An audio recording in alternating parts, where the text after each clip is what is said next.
Okay, so the last question, it comes from Susan from London, England. And she's asking, what do I consider the best year I ever had in the music business? So let me quickly reply. There were two great years that stand out for me. I became head of Columbia unexpectedly. I never prepared for it. I never knew I had a natural gift.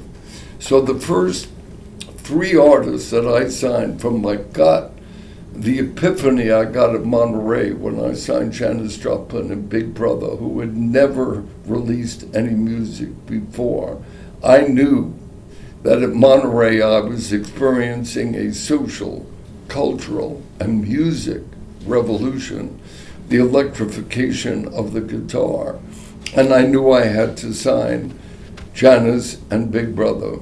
And I also signed out of that festival the group called the Electric Flag, Mike Bloomfield on guitar, Buddy Miles on drums. And I come back to New York, and 2 weeks later, I auditioned Blood, Sweat, and Tears with those great horns. And I said, oh my God, I've got to keep this quiet. I was ahead of the curve, no real signing executive was at Monterey and saw what I saw.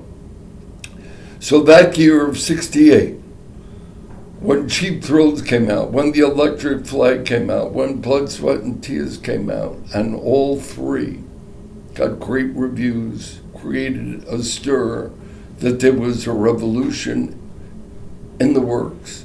And I was there at the beginning. That certainly is up there at the top of what I would consider my best year, and it's equaled, if you will, by two major albums in the year 2000.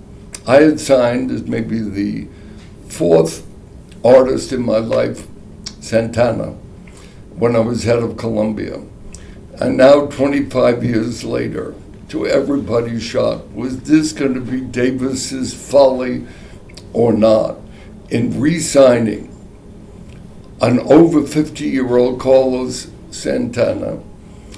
And I did.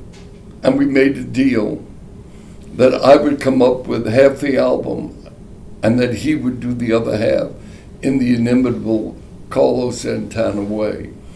And I came up with Smooth, where the vocalist was Rob Thomas.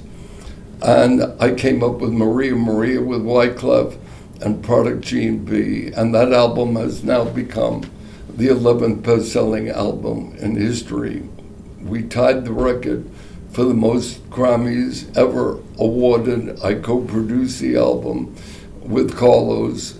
And that very same time, when I referred to the comeback studio album of Whitney, and the Whitney story is told, heartfelt, not at all softened or sweetened, but there's not a dry eye in the house when they talk and they show the Whitney story in my documentary.